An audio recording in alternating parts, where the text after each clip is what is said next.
553. A man must be renouncing everything, then his teaching will be accepted by all. Renouncing everything, it is Vividisha. No renouncement can be made by self exertion. Yes, he may give up everything, but yet he has got to eat. The time honored custom of living on alms was discarded by Thakur. He accepted the post of a priest and then a pension. His life recommends an honest living for one and all. He opened a new era in the spiritual world for one and all. An extraordinary phase of his life is painted herewith. Was he a was he a Paramahansa or a Babu? No Paramahansa was even seen throughout the length and breadth of India in any ordinary dress of a Bengali gentleman. Yet he was a Paramahansa. Even a man like Gauri Pandit jeered him, saying, "Hello, where are you, Paramahansa Babu?" His dress announced that Paramahansa does not require any special dress. Everyday dress is sufficient. ঠাকুর বলছেন যে যিনি আচার্য হবেন তাকে সর্বত্যাগী হতে হবে। একমাত্র সর্বত্যাগী আচার্য হতে পারেন এবং সকলে তাকে গ্রহণ করে। এইটাই ঠাকুরের কথা। জীবনকৃষ্ণ বলছেন সর্বত্যাগী, সবকিছু ত্যাগ করতে হবে, এটা বিবিদিশা। চেষ্টা করে নিজেকে সবকিছু থেকে বার করে আনা যায় না, সর্বত্যাগ হয় না। হ্যাঁ, সে সব ত্যাগ করতে পারে, তবু তো তাকে খেতে হবে। সে জগতের সব ত্যাগ করবে, কিন্তু খাওয়া কি ত্যাগ করতে পারবে? পারবে না। তাহলে ঠাকুর কি করেছিলেন? এই যে শাশ্বত কালের একটা আদর্শ ছিল যে সাধু ভিক্ষা করে খাবে, এইটা ঠাকুর ডিসকার্ড করলেন, ছেটে দিলেন। কি করলেন? তিনি একজন পুরোহিতের পোস্ট নিলেন, অ্যাকসেপ্ট করলেন, একটা কাজে জয়েন করলেন পুরোহিত, এবং তারপরে অবসর নিয়ে পেনশনও পেতে থাকলেন, পেনশনও নিলেন। তার জীবন বলছে যে একটি সৎ জীবন সকলের জন্য, সকলে একটি সৎ জীবন যাপন করবে, ভিক্ষাবৃত্তির দ্বারা জীবন যাপন নয়। কারণ খেতে হবে, তো খেতে গেলে খাদ্যটাকে সৎ পথে আহরণ করতে হবে, খেতে হবে। এইটাই ঠাকুর প্রতিষ্ঠা দিলেন। তিনি একটি আত্মিক জগতে একটি নতুন যুগের সূচনা করলেন এর দ্বারা। শুধু একার নয়, সকলের জন্য, সকলের আত্মিক জীবন এইভাবেই হবে। বলছেন an extraordinary phase of his life is painted here. তার জীবনের একটা অসাধারণ পর্যায় এইখানে এঁকে দেওয়া হয়েছে। তিনি কি পরমহংস না বাবু? বাবু মানে ভগবান, আর পরমহংস হচ্ছেন পরম ব্রহ্ম। No Paramahansa was ever seen throughout the length and breadth of India in an ordinary dress of a Bengali gentleman. সারা ভারতবর্ষে পরমহংস নাম নিয়ে যারা ঘুরেছেন এতকাল, অমুক পরমহংস তমুক পরমহংস, কাউকে আমরা দেখিনি যে একজন সাধারণ বাঙালি চেহারা, সাধারণ পোশাক পরা বাঙালি চেহারা, ধুতি আর জামা পরা। এই প্রথম আমরা দেখলাম একজন পরমহংস, যিনি গৌরী পণ্ডিত যাকে বলছেন, কেমন গো পরমহংস বাবু, কোথা গো পরমহংস বাবু? পরমহংস বাবু হয়েছেন, অর্থাৎ পরমহংস তার ব্রহ্মত্বও আছে, আবার তার একটি অত্যন্ত সাধারণ মানুষের জীবন আছে, তবেই তিনি পরমহংস। সাধারণ মানুষ অসাধারণ হয়ে পরমহংস হওয়া যাবে না। তার পোশাক পরিচ্ছদ বলে দিচ্ছে যে পরমহংস হতে গেলে কোনো স্পেশাল ড্রেসের প্রয়োজন নেই, প্রতিদিনের পরিচ্ছদই যথেষ্ট।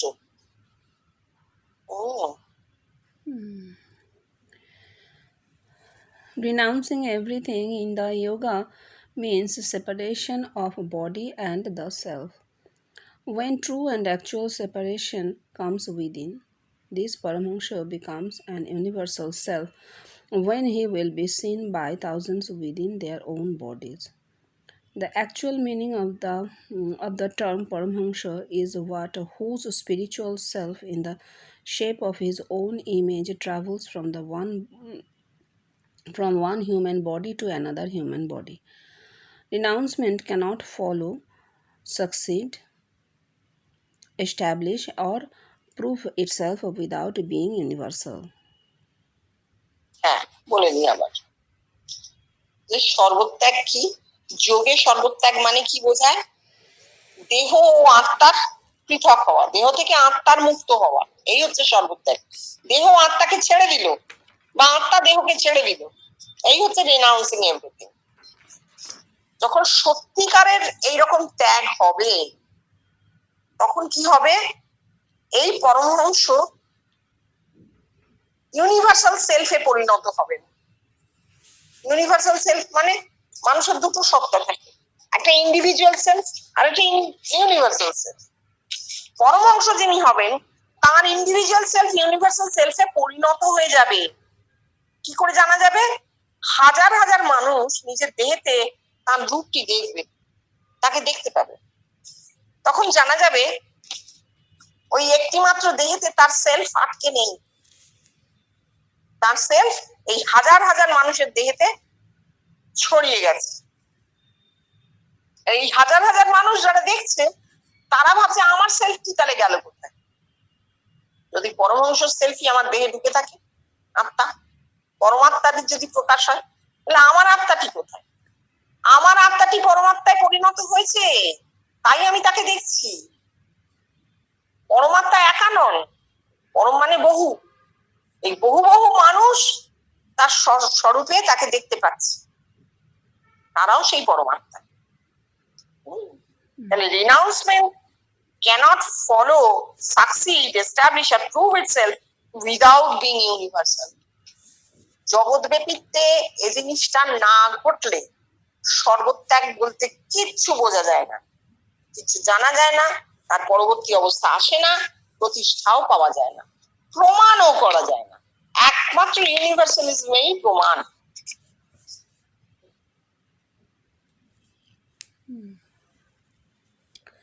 Teaching will be accepted. Whosoever used to come to the diamond, he used to say, "Well, God is within you. He will assume a form and shall teach you." The result used to be that the man so addressed got diamond either in dream or in trance or in meditation or as a man alive in a awakened condition. This seeing of diamond within declares renouncement and teaching both combined, and its acceptance is announced. Acceptance is announced by the seer.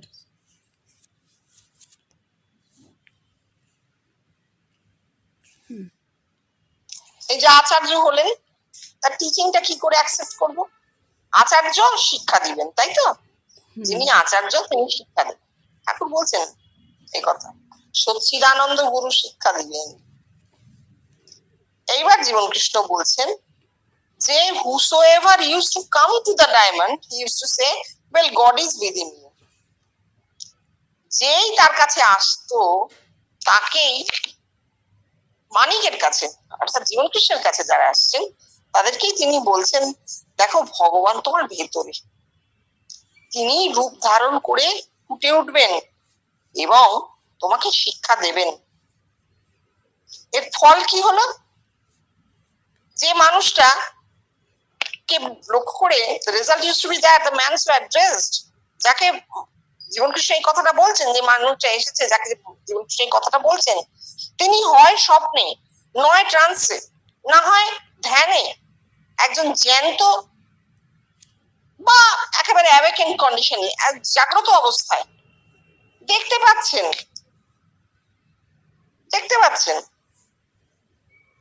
এই যে দেখা, এই দেখার ফলে কি হচ্ছে, মানিককে ভেতরে দেখা, জীবনকৃষ্ণকে ভেতরে দেখা, এইটা জানিয়ে দিচ্ছে ত্যাগ হয়েছে এবং শিক্ষাটাও গ্রহণ হচ্ছে। একটা ত্যাগ হবে, আরেকটা গ্রহণ হবে, তো শূন্যস্থান তো থাকতে পারে না। ত্যাগ হলো, তার জায়গায় গ্রহণ হলো কি, এই শিক্ষা, বোথ কম্বাইন্ড, দুটো একসঙ্গে। আর এইটা its acceptance is announced by the seers, এবং এটা দ্রষ্টা নিজে দেখে নিজে জানিয়ে দিচ্ছে, বলে জানাচ্ছে যে হ্যাঁ আমি দেখেছি ভেতরে। আপনি যে বলেছেন রূপ ধারণ করে ফুটে উঠবে, ওরে ভগবান তোর ভেতরে, তিনি রূপ ধারণ করে ফুটে উঠে তোকে শিক্ষা দেবেন। আমি দেব না, আমি বাইরে বসে তোকে কিচ্ছু দেবো না, ওর ভেতরে ভগবান আছেন, তিনি তোকে শিক্ষা দেবেন। এই যে আপনি বলেছেন, এটা কিন্তু ঘটলো, এটা হয়েছে। এটা জানানোর ফলে কি হলো, ইউনিভার্সালিজমের দুটো অ্যাসপেক্ট থাকে, একদিক থেকে বলা হবে আর একদিক থেকে গ্রহণ করা হবে, ভেতরে দুটো মিলে গেল, এই ওতপ্রোত ভেতরে বাইরে এক হয়ে গেল। বাইরের জীবনকৃষ্ণ বলছেন তোর ভেতরে ভগবান, তিনি তোকে শিক্ষা দেবেন, আর সেই লোকটাই স্বপ্নে দেখছে বা ধ্যানে দেখছে বা ট্রান্সে দেখছে বা জাগ্রত অবস্থায় দেখছে, দেখে এসে তাকে সেই কথাটি জানাচ্ছে যে হ্যাঁ আমি দেখেছি, আপনি বললেন তো আমি দেখেছি। এই হচ্ছে দাঁতে দাঁত বসানো, এটা ইউনিভার্সালিজম ছাড়া হবে না। হ্যাঁ, 554 Adhyatma Ramayana contains only statements of Gyan and Bhakti. It does not mean harmony. There are statements of Gyan and Bhakti in the Adhyatma Ramayana, and it means the author has placed the Semitic cult and the eternal cult of the evolution of the life power in the human body side by side. The former is self-imposed and the latter is natural, nay, a bit more. The real revelation of the self. Semitic cult is the set of Shiva. Evolution of the life power is the Shiva coming up, piercing the womb of the earth, Muladhar in the body. It is called the Aryan cult. আচ্ছা, আবার আমরা একটু এতে নেমে যাচ্ছি, বৃষ্টিতে নামছি। বলছেন অধ্যাত্ম রামায়ণে কেবল জ্ঞান ও ভক্তির কথা আছে, ঠাকুর বলছেন। জীবনকৃষ্ণ বলছেন এটা হারমোনি নয়, এটা কি বলেন ওটাকে, সম্মেলন নয়, দুটোকে মিশিয়ে দেওয়া। কি বলছে যে all religions come together in love, যেটা বিবেকানন্দ বলেছিলেন, এটা সম্মেলন হচ্ছে না এইভাবে। কি হচ্ছে, এই কথাটার মধ্যে জ্ঞান এবং ভক্তি অর্থাৎ রামায়ণে যেটা আছে, এর মানে হচ্ছে যে যিনি লিখেছেন, লেখক, সেমিটিক কাল্ট এবং সনাতন কাল্ট দুটোরই যে মানব দেহে যে ইভলিউশনটা হচ্ছে, সেই দুটোকেই পাশাপাশি রেখেছেন। সনাতন কাল্টও আছে, সনাতন কৃষ্টিও আছে, আবার দ্রাবিড়ী কৃষ্টিও আছে, দুটোকেই রেখেছেন। দ্বৈতবাদও আছে, আবার অদ্বৈতবাদও আছে। দ্বৈতবাদ ভক্তি আর অদ্বৈতবাদ জ্ঞান। যিনি লিখেছেন, লেখক, এই দুটোকেই মানুষের শরীরে যে ইভলিউশন চলছে তার মধ্যে পাশাপাশি রেখেছেন। কিন্তু ভক্তি তো সেলফ ইম্পোজড, মানে ভক্তি সেলফ ইম্পোজ মানে কি বলা যায়, প্রতিষ্ঠা করছি দেহে, প্রতিষ্ঠা করছি নিজে নিজে, প্রতিষ্ঠা করছি দেহে। আর ল্যাটার ইজ ন্যাচারাল, আর অন্যটা প্রাকৃতিক, হবেই, ঘটবে, স্বভাবে ঘটে যাবে। জ্ঞান স্বভাব সিদ্ধ, জ্ঞান হচ্ছে স্বভাব সিদ্ধ বস্তু, আর ভক্তি হচ্ছে আরোপিত বস্তু। না, আরো একটু এগিয়ে বলা যায়, উনি বলছেন যে প্রকৃত স্বরূপের প্রকাশ জ্ঞান। সেখানে সেমিটিক কাল্ট বা দ্রাবিড়ী কৃষ্টি বা দ্বৈতবাদ হচ্ছে প্রতিষ্ঠিত শিব, পাতাল ফোড়া নয়। বিবর্তন কি? প্রাণ শক্তি শিব। পৃথিবী ফুটো করে, পৃথিবী ফুঁড়ে, পাতাল ফুঁড়ে যাবে। এখানে পাতাল কোথায়? Naval, piercing the womb of the earth, হচ্ছে মূলাধার ইন দ্য বডি, শরীরে মূলাধার থেকে উঠে আসবে, পাতাল ফুঁড়ে জাগবে। একটা হচ্ছে পাতাল ফোড়া শিব, আর একটা হচ্ছে বসানো শিব। ভক্তি হচ্ছে বসানো শিব, আর জ্ঞান হচ্ছে পাতাল ফোড়া শিব। মূলাধার থেকে যা দেহ ফুঁড়ে যাবে। হ্যাঁ, 555. Sometimes Keshav used to declare you as John the Baptist. The declaration of Sri Keshav does not convey the sense that Thakur was John the Baptist and Sri Keshav was Jesus Christ. It has got a deeper sense. It is not yet established, but its advent is observed. This is universalism and oneness in the spiritual world, and Thakur paved the way for its manifestation. ব্রাহ্ম সমাজের কেউ কথাটা বলেছিল যে কেশব বলেন আপনি জন দা Baptist, ঠাকুরকে বলেছিল। তো জন দা ব্যাপটিস্ট কি করেছিলেন? খ্রিস্টের আসার ভবিষ্যৎবাণী করেছিলেন। আমি তোমাদেরকে এই জর্ডানের জল দিয়ে দীক্ষা দিচ্ছি বটে, কিন্তু একজন আসবেন যিনি তোমাদের সচ্চিদানন্দ গুরুর দ্বারা দীক্ষা দেবেন। এইটা জন দা ব্যাপটিস্টের কথা ছিল। কেশবের দলের কেউ বলছে ঠাকুরকে যে আপনি জন দা ব্যাপটিস্ট, অ্যাজ ইফ কেশব যেন যীশু খ্রিস্ট। না, দৈব তাকে দিয়ে কথাটা বলিয়ে দিয়েছে, কিন্তু কেশব যে যীশু হননি তা তো আমরা দেখেছি, আমাদের চোখের সামনে সেই প্রমাণ রয়েছে যে কেশব যীশু নন। তাহলে it has got a deeper sense. দৈব কথাটা বলিয়ে দিয়েছে, আরো গভীরে এর অর্থ আছে। এখনো সেটা প্রকাশিত হয়নি, এখনো সেটা জগতে দেখা যাচ্ছে না বটে, কিন্তু তার পদধ্বনি শোনা যাচ্ছে। এটি বিশ্বব্যাপিত্ব এবং একত্ব, আত্মিক জগতে বিশ্বব্যাপিত্ব বা একত্ব যে আসবে সেই কথাটা এই লোকটি বলে দিয়েছেন। আর ঠাকুর ঠিক জন দা ব্যাপটিস্টের মতোই সেই পথটি প্রস্তুত করেছেন, যে পথে এর ম্যানিফেস্টেশনটি হবে। এসব কথা তো কোথাও বলা নেই, কি অদ্ভুত কথা।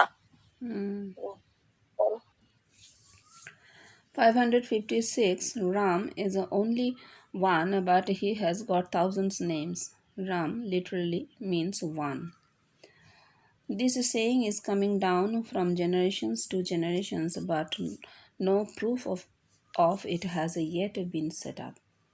In individual realizations, there is no proof of it.